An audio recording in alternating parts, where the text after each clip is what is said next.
caste is a huge social evil and it is still in practice, and a certain group of people, purely because of the chance of birth, are going to be subjected to oppression from the day they are born till the day they are die. They are never going to be uh, free from the oppression that their caste is going to bring upon them, no matter what they do, no matter how much they excel in education, in work life or whatever. They're going to continue to be from that caste, and therefore they are going to be continually treated in that derogatory manner. What has happened is, in India, anti-caste movement is revolutionary, but what's happening right now is, because caste is also a class issue, where a lot of people belonging to the lower caste do not come from money. They are economically impoverished. Now, what has happened is this whole queer thing has somehow gotten this lens of the similar depravity, of similar deprivation, where they do not have economic empowerment. And they constantly think about the hijras in that. So they think by helping them out, by blatantly, blindly supporting them, what you're doing is you're helping them to come away from the shackles of deprivation or poverty by just purely affirming that, yeah, you're a woman. Yeah, you can do sex work. Yeah, porn is empowering and things like that. So the anti-caste movement, which is supposed to be groundbreaking, which is supposed to be for women, especially Dalit women, has now completely given away their agency to men who claim to be women, because now even talking about caste politics has become a huge challenge. Like, for example, I am upper caste woman, and if I question an anti-caste movement about their pro-trans visions, I am accused of being a sellout to colonialism and imperialism, without them ever thinking what they're doing is actually detrimental to the women that they claim to support. So the colonialism that we are talking about, that gave us this gender theory, is now being spat back on people that are questioning, that are critical of gender. Is that something that you've experienced, where you just admonish, you just shut people away by swearing at them, by just throwing abuses at them and just shutting them away from your life, so that you can go ahead and proceed championing men in any of your social justice movement? In the Dominican Republic, the indigenous population are called the Taínos, right? But you can't claim that these non-binary identities were founded by the Taínos, you know? And the most important thing is that when you talk to people on the streets who are not like, when you talk to everyday people, they understand our discourse. They don't understand gender theory as it was formulated by Butler and all these people. It takes more effort to convince people that woman is a feeling than it is to convince people that woman is an adult human female, you know? So it's almost as if when you, Vaishnavi, get branded a colonialist or an imperialist, it's sort of like these conversations are taking place in these little bubbles in which people are just reinforcing each other's views. But that's why I think it's so important for me to always like disconnect myself from this sort of circle of nonsense, and just always keep in the back of my mind, like, you know what would a person walking down the street think? Would a person walking down the street think that if I don't use they, them pronouns, that I'm sort of like a colonialist sellout? You know, people who propose gender identity policies in countries like yours and mine, they like to pretend that they're speaking on behalf of the masses, that they're speaking the language of the oppressed. We are here fighting for the like white men, or like men, you know, that's your underdog. Well, good luck with that. But you know, it's like they because it's all a projection. So they steal the language of like, we are here fighting for those who have no power. But it takes 2 seconds for you to put 2 and 2 together and realize that these theories are the language of the establishment. Otherwise, they wouldn't have made any progress at all. I mean, the reason why some brands of feminism, like, I think you are against pornography, I think you are against, you know, prostitution. The reason why it's taking us ages to make any progress on that is because our policies don't benefit any sort of establishment.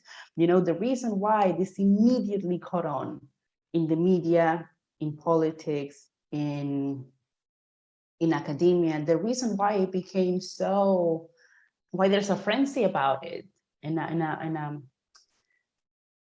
a frantic desire to impose it worldwide, is because it benefits the ruling class, and they know that, so they push it, you know. But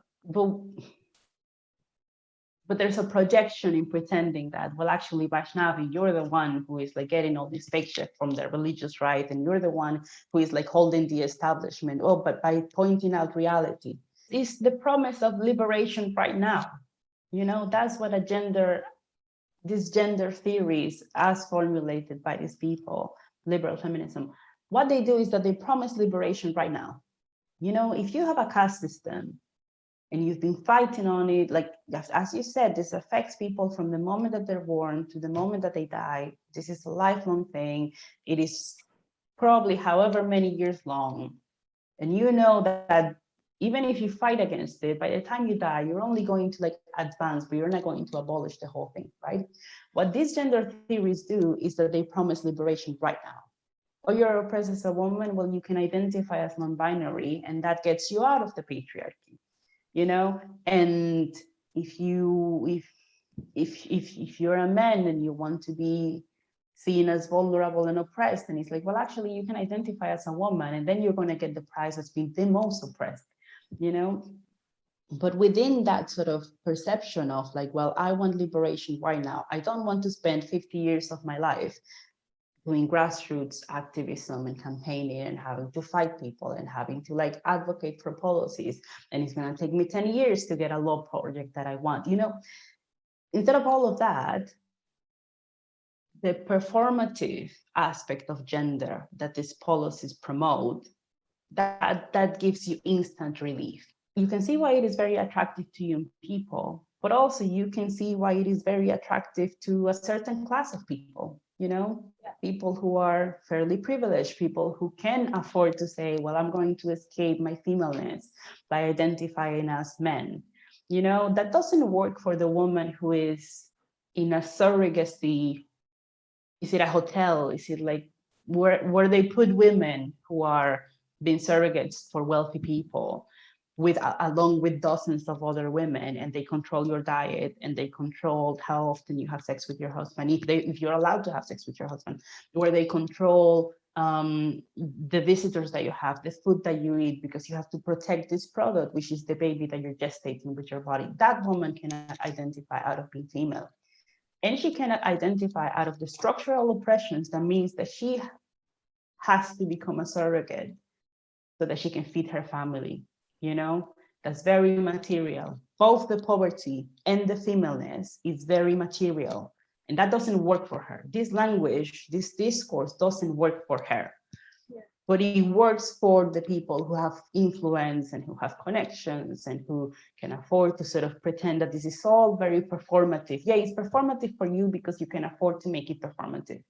But for the women who are in the slums, or the women who are in prostitution, or the women who are in surrogacy, there's nothing performative about that. It's very material and it's very in your body. A few months ago, a bunch of women, we spoke to a member of parliament in Canada during their ongoing case against MindGeek and Pornhub. And a bunch of us spoke from different parts of the world. Like I represented India, Asia, and there was a woman who represented Latin America, one woman who represented Africa, and things like that. Now, one collective thing that came about during our they gave us only 2 minutes each, as you can imagine, 2 minutes to sum up why Pornhub must be shut down. Anyway, all of us were talking about how Pornhub is a white company sitting in the whitest of nations in Canada, top in the north, and how just by existing, it has put the entire global south in jeopardy. Whenever there is a rape in India, and if the news gets out, and if the name of the victim gets out, the first search on all the Pornhub websites is the name of the victim, is the name of the woman that got raped. And if it is a gang rape, they search her name and search keyword gang rape, because there are so many such videos available on the internet already. So when a news comes out, the first thing they want to do is get it related by a woman's horrible accident that happened to her. I wonder how can North not take into account such gross violations of women's human rights in the global South when we don't even have the voice to say to you, but we are just providing fodder for your websites. You know, we are there. Asian women is a fetish. Pakistani women, hijabi women is a fetish. We provide money to you. You are making money out of our oppression. How is the global North not able to look at it as a as a top-down problem and fix it? Because they don't care. Yeah, because they don't care. It's exactly as you were saying.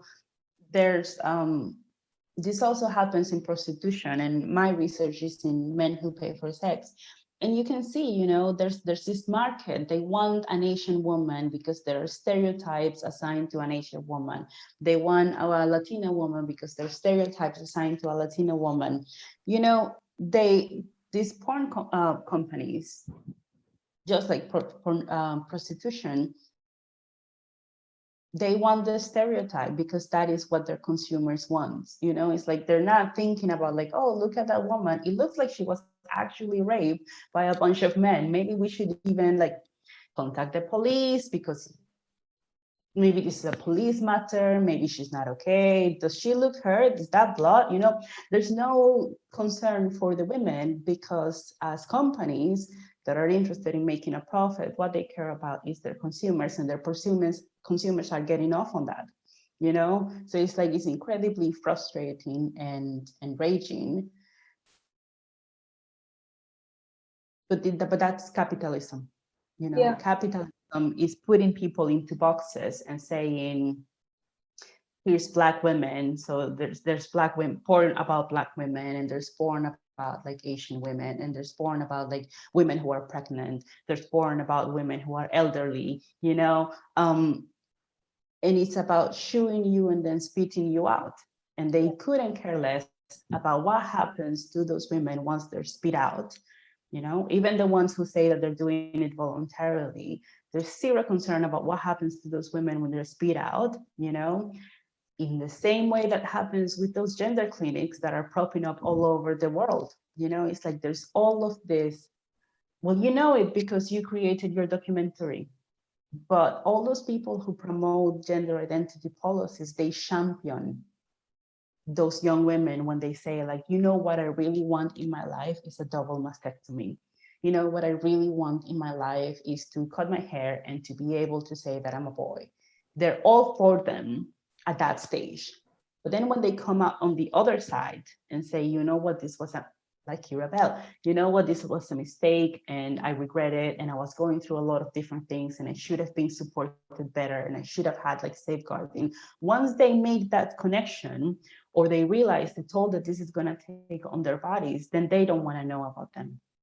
Then they're done. It's like, no, there's no interest in you. Same with those women in pornography, even the ones who claim to be doing it voluntarily, or in prostitution, they couldn't care less whether they regret it, whether they want. I mean, there's so many survivors who are saying, victims and survivors who are saying like, it took me years to get Pornhub to remove my content, my rape from their website, even though I told them that this was not consensual, that this was a violation, X, Y, and Z. And it just takes them years. Why? Because they know that that video of that woman who just told you, listen, can you take this down? This was not consensual. They know that that video is helping thousands of men have an erection and get off on it.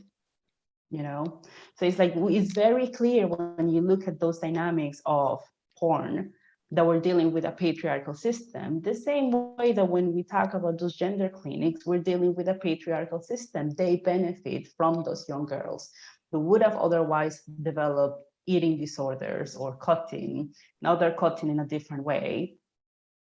They benefit from those women walking through those gender clinics. And once they're out, it's like you're left on your own. I don't want to know about you. And the best example of that is the treatment of the transitioners. And you are an expert on that because you've talked with so many of them. Instead of being supported as like, oh, well, these were women who went through all of this process, and now we need to listen to their voices because they regret it. It's like they're treating like they're pariahs.